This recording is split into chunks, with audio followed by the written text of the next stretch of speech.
Okay, I see you now, Dom. I see you. I said, hey, I'm sorry. It must have took a long time before the chat actually comes on. All right. So now, again, you guys can go ahead and chat away. I'll be seeing those and I'll be commenting back and forth to those things. So if you, no, it's working. I see it. I see it working, Dom. So go ahead and chat away.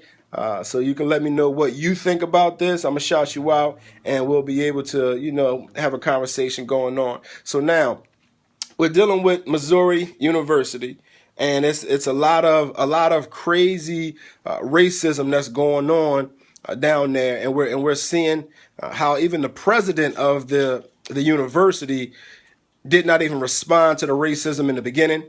He didn't do any of the things that he should do as a president, who is someone who is in charge of everything and is supposed to be taking care of the livelihood of all of their students and not just the students that look like them. So there's a whole bunch of racism that's going on. And now to the point where even after the young black students decided to take a stand for this and do a little protest, there were death threats going on, and students are evacuating and leaving because they're afraid for their lives. So now the issue comes, all right, so what is it that we need, or what can we do to prevent this? And I know I get accused a lot of blaming black people for stuff, but the thing is, the question is always, what can we do? And what can we do? The answer to that is always rooted in what we're not doing. And we can't figure out what to do until we figure out what we're not doing wrong. What is it that we should be doing that we aren't doing? So yes, sometimes I will challenge the black people, but it's not about me blaming black people. It's about me empowering black people to let you understand that the power to change this stuff is in your hands. As long as we keep playing the victim and acting like white America has to do this and acting like the government has to do this in order for us to be equal, we got a problem. If you just are feeling like you're unequal right now, we got a problem. I don't need anybody to pass any legislation. I don't need anybody to validate me. I don't need anybody to tell me I'm equal. So why are we really fighting for equality? We need to have an equal mindset from the very beginning. That's the first thing we have to do. We have to understand who we are. And tomorrow night, I'm really going to be dealing with that at 8 p.m. when I'm dealing with reclaiming your royalty. So we're really going to deal with that mindset tomorrow. But let's just deal with this right here in Missouri. So what's going on? What we need to do? All right, the problem. We are not unified. The problem is we do not have a collective voice. We do not have one voice. We have a million different voices that aren't together. And since we're not together, nobody will take us serious. Now, what Missouri showed us is when the black people do stick together, we get what we want. And we are in a position of power where we force those to give us what it is that we want and what we desire. So we watch how the players stood up and understand what that is. That's not about football. That's about money. If the team did not play, which I believe they probably won't play this Saturday, being as though what happened just now, if they don't play, Missouri has to pay the team they're supposed to play $1 million as a cancellation fee. So out of their pocket, they will spend $1 million. And not only will they spend $1 million, they'll lose money from not playing, not getting the TV advertisement, not getting the ticket sales and all of that. They'll lose money. So because they did not want to lose their money, they made sure they gave the black people what they wanted. And then that should be a light bulb right there. When we threaten their money, things change. They don't care about helping us. They don't care anything about us. But what they do care about is their money. So now we have to take the same principles that they used in Missouri in order to get the things that we want, in order for us to have the change in our lives and in this country that we're looking for. But as long as we keep feeding them the money, they're never going to change. As long as we keep buying all of their products, they're never going to change. As long as our black economy is non-existent and we are completely dependent on them, nothing is going to change. So we first have to understand that we need to create our own economy. We need to be economically independent. Right here behind me, this is my wall for building better men, and Well, I didn't think it was going to be backwards. I don't know why I thought that. But that's the first thing. Make ourselves economically independent. Got a lot of different steps here that we're going to roll out in December for the 2016 Black Empowerment. And that's what it starts with, a mindset of we need our own. That's our problem. We keep having all of these issues because we're forcing ourselves to be in their things. So now, let's get rid of their money and let's have our own money. Let's spend our money with our own. But understand this. We can leave Missouri and let's go to all HBCUs. Let's go to all historically black colleges. Why in the world do we continue to think that if you have a white education that you're smarter? That because you go to Yale or because you go to Harvard, that all of a sudden it makes you superior to somebody else. So we want to be in these white institutions when we have our own stuff. They have brainwashed us to think that everything black is wrong. And if you go to a historically black college, that your education somehow is demeaned because it's not a white institution and it's predominantly black. So we got to first get out of that mindset. Once we get out of the mindset that black is lower and we funnel everything to the HBCUs, what if all the popular black college students decided we're all going to go to HBCUs, play on their football teams and play on their basketball teams, and in that create revenue for those teams because these other schools are making hundreds of millions of dollars while our HBCUs are getting ready to close damn near because they're not making the money. So now if the black students just decide we're going to take the money from out of the white institutions, put the money into the black institutions, and we're going to be in these black institutions, guess what? You don't got to deal with racism where it's predominantly black. You don't have to deal with racism when you have your own economy.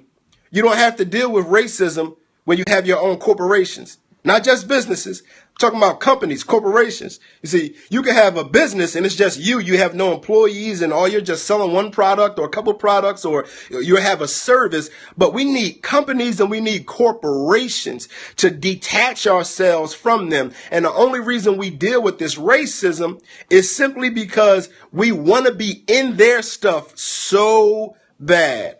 And Missouri is where Brown versus the Board of Education really rooted from. It started in there with some racism that was going on there, but we continually want to be in their stuff.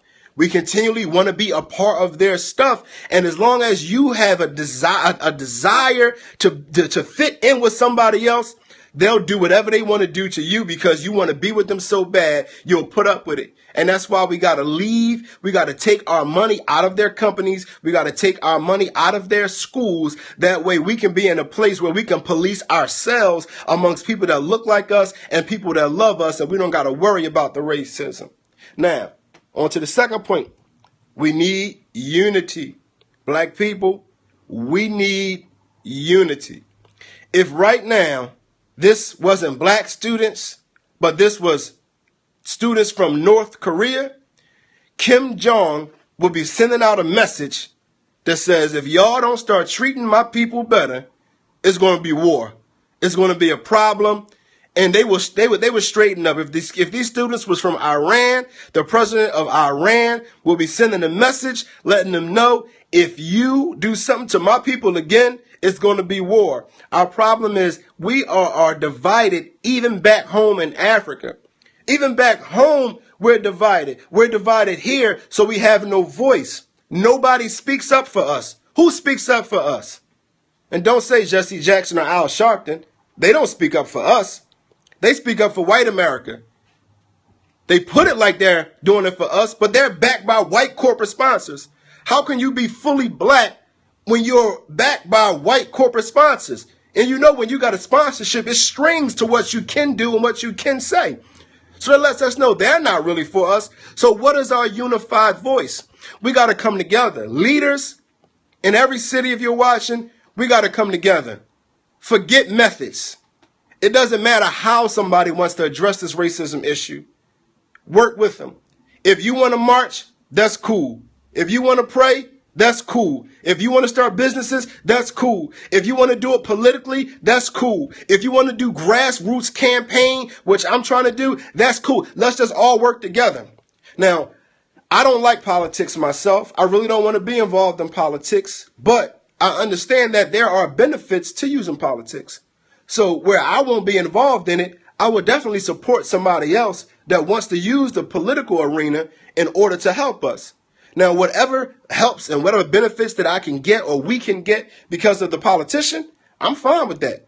And they have to be fine with whatever results we get by me saying we need to be self-reliant, then they should be fine with that. Our problem is we look at different people's methodology, and since it's not the same as ours, we don't want to join in the fight with them, and we start fighting against them. We start bickering back and forth, and as much as we're fighting each other, we're not fighting a bigger cause. It was really just disgraceful just to look back and see Martin Luther King and Malcolm X really fighting each other, talking about each other in the press. Could you imagine how powerful it would have been for those two if they just stuck together the entire time? Martin, you march.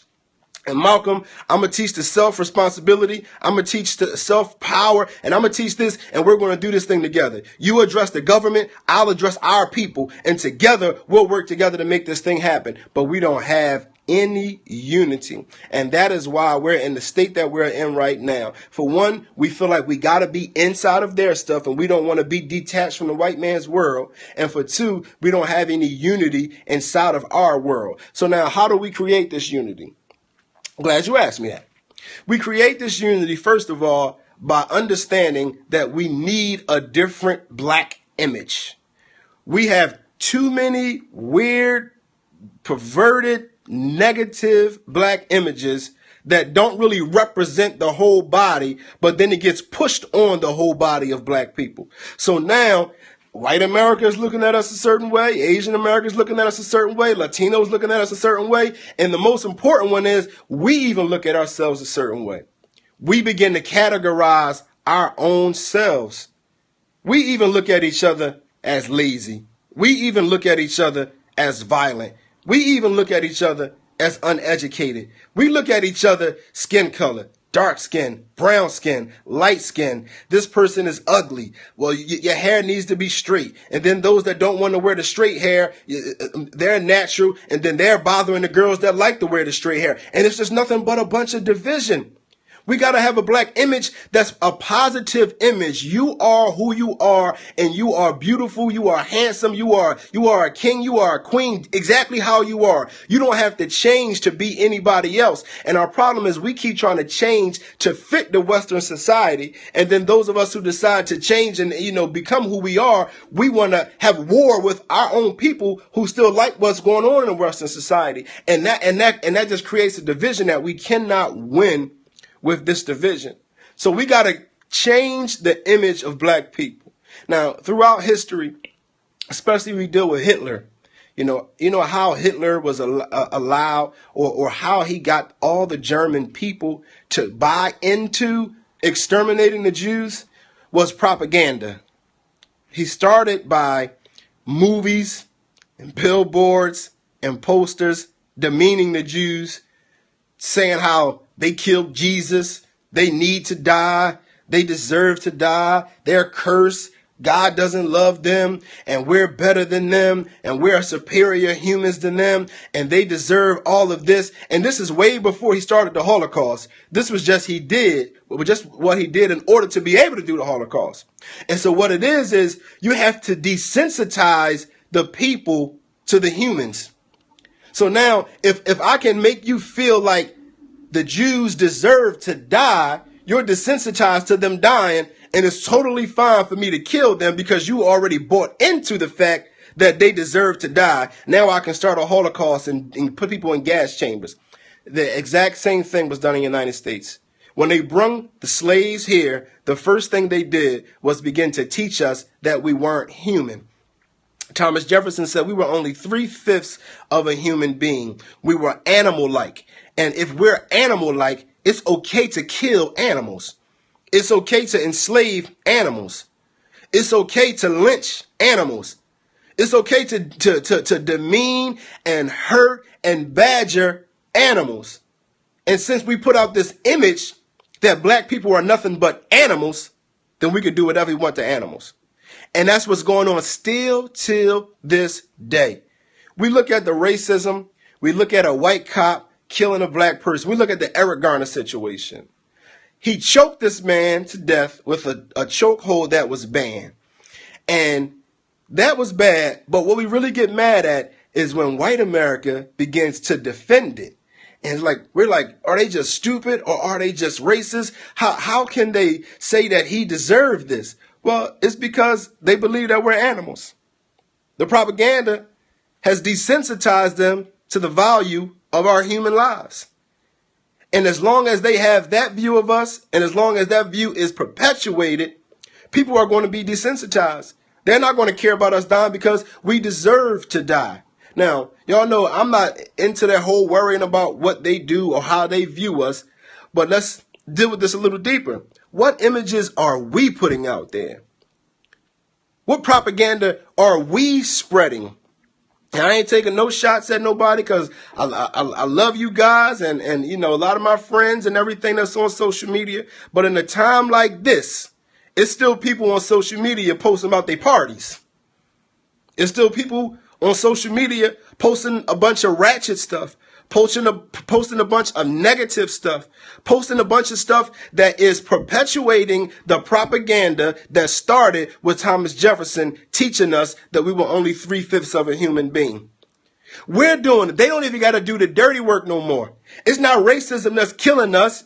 It's what racism put in our minds that we're continuing to do.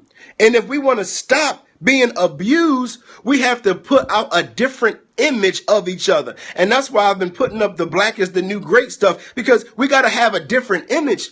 We can't keep putting up all of these people from reality TV. Why are 40-year-old women arguing, fighting, spitting, throwing wine on each other? Is that really a good image? Is that the image you want your daughter to see, to grow up to be? When you are a 60-year-old or 70-year-old and you're looking at your 40-year-old daughter and she bickering, fighting, and throwing wine in her girlfriend's face, will you be proud of the child that you raised? But that's what we're promoting.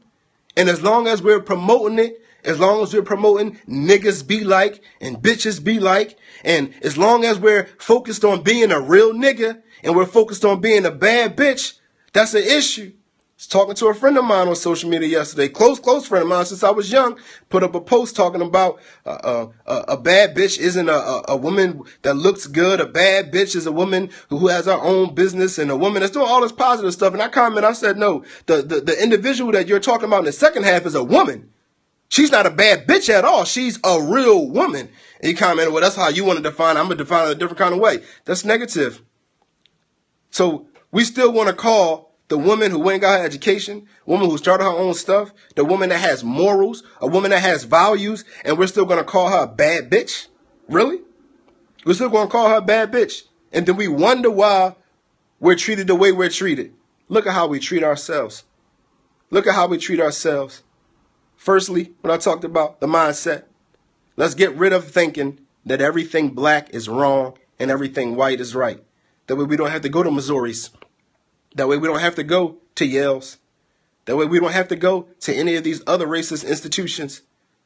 If we can believe and know, not just believe, but if we can know that we can get a great education at a HBCU, let's go to HBCUs. Even down to professors. There's black professors that don't want to teach at a HBCU because they want to teach at a white institution because it's more prestigious and they'll look like a better person and it'll be better on their resume to say I taught here as opposed to I taught at Morehouse.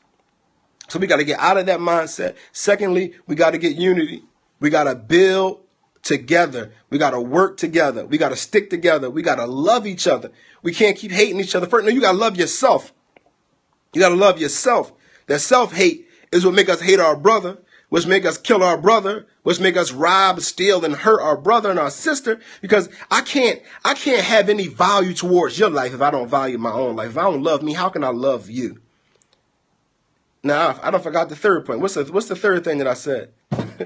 The propaganda. We got to put out a better image of black people. We can't keep promoting all of these negative images. We can't keep doing it. It can't be all over our social media. It can't be all over our life and our group texts. We can't keep supporting movies and videos and music that just reinforce stereotypes about black people. And then we'll say, you can't group all black people together. I don't like stereotypes. But then we listen to stereotypical music and watch stereotypical TV shows and movies. We got to stop supporting that. We got to put out a better image. We got to rebrand ourselves. And we know how important branding is when you got your business. We got to rebrand ourselves as a people, because black is the new great. As my cousin Sean Lassiter said, black is just great, period. It's not newly great. It's been great. But we have to remember that, understand that, and promote that. We cannot continue to push forward what Thomas Jefferson started. Right now, the slave masters are in their graves smiling because what they put in our mind, we're still continuing to do. And their legacy is living on, not through white people, but their legacy is living on through us. What they wanted to happen is being accentuated by us, not by them. They don't have to lynch us if we're going to kill each other. They don't have to burn our businesses no more if every time we start a business, black people don't support it anyway.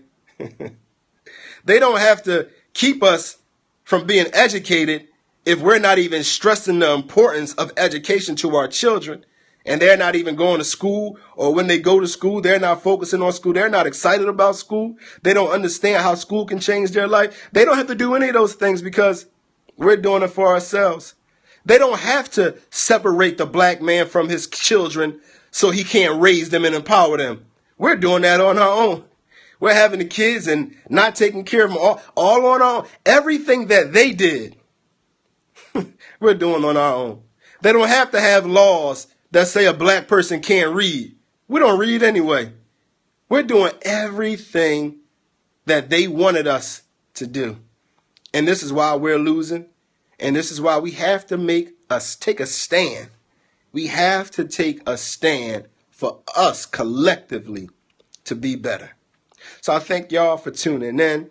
Again, tune in tomorrow night at 8 p.m. I'm going to be dealing with reclaiming your power, and I'm going to be doing something on that every Thursday night at 8 p.m. So check it out. For those of you, whatever you're at, I'm on Instagram, mchance speaks. I'm on Twitter, mchance speaks, and on Facebook at Mitchell Chance. Sawabona, kings and queens. I see the greatness in you. Now, how I turn this off, y'all?